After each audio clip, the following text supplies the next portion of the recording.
എല്ലാ പ്രിയപ്പെട്ടവർക്കും ആസ്ട്രോദീപം ചാനലിലേക്ക് സ്വാഗതം.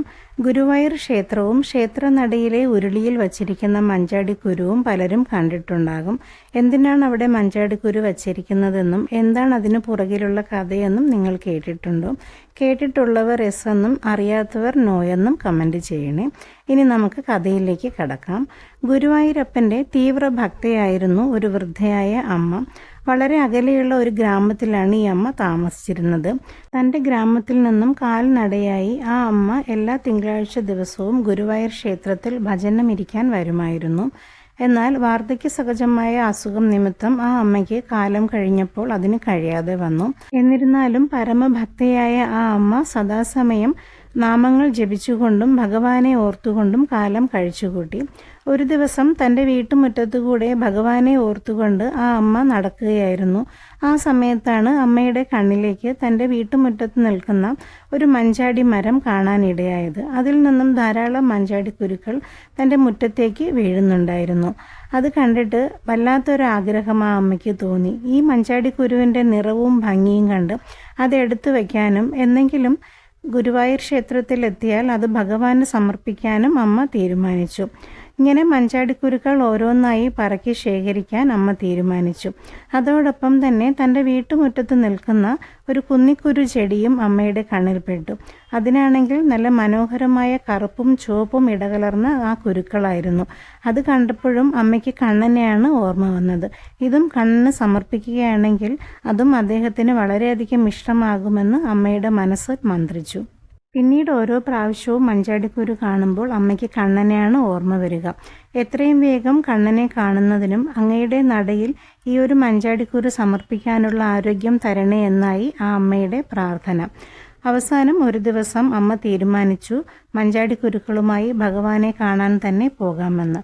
താൻ സ്നേഹത്തോടെ ഭഗവാന് സമർപ്പിക്കാനായി ശേഖരിച്ച മഞ്ചാടിക്കുരുവും കുന്നിക്കുരുവും ഒരു തുണി സഞ്ചിയിലാക്കി അമ്മ ഗുരുവായൂരിലേക്ക് പുറപ്പെട്ടു.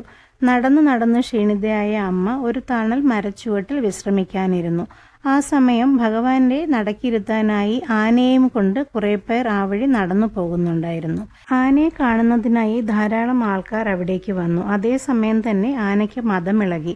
ആൾക്കാർ നാലുവശവും ഓടി. തിക്കിലും തിരക്കിലും പെട്ട് അമ്മയുടെ കയ്യിൽ നിന്നും നേർച്ച സഞ്ചി താഴെ വീഴുകയും മഞ്ചാടിക്കുരുക്കളും കുന്നിക്കുരുക്കളും വഴിയിൽ ചിതറി വീണു. അമ്മയ്ക്ക് വല്ലാതെ സങ്കടമായി. എന്നാലും എൻ്റെ കണ്ണ, അങ്ങേക്കായി കരുതിയ മഞ്ചാടിക്കുരുക്കൾ അങ്ങയുടെ കണ്ണിലെത്തിക്കാൻ എനിക്ക് സാധിച്ചില്ലല്ലോ എന്ന് കരഞ്ഞുകൊണ്ട് ഓരോ മഞ്ചാടിക്കുരുവും അമ്മ പെറുക്കിയെടുക്കാൻ തുടങ്ങി. ഇതേ സമയം ക്ഷേത്രനടയിൽ പൂജ നടത്തിക്കൊണ്ടിരുന്ന പൂജാരിക്ക് ഒരു സ്വപ്ന ദർശനമുണ്ടായി. തനിക്ക് ധാരാളം കുന്നിക്കുരുക്കളും മഞ്ചാടിക്കുരുവും വേണമെന്നതായിരുന്നു ഭഗവാന്റെ ആവശ്യം. ഇതേ തുടർന്ന് അമ്പലവാസികൾ ഇനി എവിടെയാണ് മഞ്ചാടിക്കുരു ഉണ്ടാവുക എന്ന് അന്വേഷിച്ച് നടക്കാൻ തുടങ്ങി. അങ്ങനെ തിരഞ്ഞു നടക്കുമ്പോൾ ഒരു വൃദ്ധയായ അമ്മ കരഞ്ഞുകൊണ്ട് തറയിലെ മഞ്ചാടിക്കുരുക്കൾ പെറുക്കിയെടുക്കുന്നത് അമ്പലവാസികൾ കണ്ടു. അവർ അമ്മയോട് ചോദിച്ചു, എന്തിനാണ് അമ്മ ഈ മഞ്ചാടിക്കുരുക്കൾ പെറുക്കിയെടുക്കുന്നതെന്ന്. അപ്പോൾ അമ്മ തൻ്റെ കഥകളെല്ലാം പറയുകയുണ്ടായി. അപ്പോഴാണ് അമ്പലവാസികൾക്ക് മനസ്സിലായത് എന്താണ് പൂജാരിക്ക് സ്വപ്ന ദർശനമുണ്ടായതെന്നും ഭഗവാന് എന്താണ് മഞ്ചാടിക്കുരുവിനോട് ഇത്രയധികം ആഗ്രഹമുണ്ടായതെന്നും. അങ്ങനെ അമ്പലവാസികൾ ആ അമ്മയെ ഭഗവത് സന്നിധിയിൽ എത്തിച്ചു. കൂടാതെ ആ അമൂല്യ നേർച്ചയും ഭഗവാന് സമർപ്പിക്കുന്നതിനായി ക്ഷേത്ര പൂജാരിയെ ഏൽപ്പിച്ചു. ഇതിൻ്റെ ഓർമ്മയ്ക്കായിട്ടാണ് ഗുരുവായൂരിലെ കൊടിമരത്തിനരികെ മഞ്ചാടിക്കുരു നിറച്ച വലിയ ഉരുളി വെച്ചിരിക്കുന്നത് എന്നാണ് ഐതിഹ്യം. ആ മഞ്ചാടിക്കുരു 2 കൈ നിറയെ എടുത്ത് തിരിച്ച് ആ ഉരുളിയിൽ തന്നെ സമർപ്പിച്ചാൽ വാതരോഗത്തിന് ആശ്വാസം ലഭിക്കുമെന്നാണ് വിശ്വാസം. എല്ലാ പ്രിയപ്പെട്ടവർക്കും കണ്ണൻ്റെ അനുഗ്രഹത്തിലൂടെ സർവ്വവിധ സൗഭാഗ്യങ്ങളും സമ്പൽ സമൃദ്ധിയും ഐശ്വര്യങ്ങളും ലഭിക്കട്ടെ എന്ന് ആത്മാർത്ഥമായി പ്രാർത്ഥിക്കുന്നു.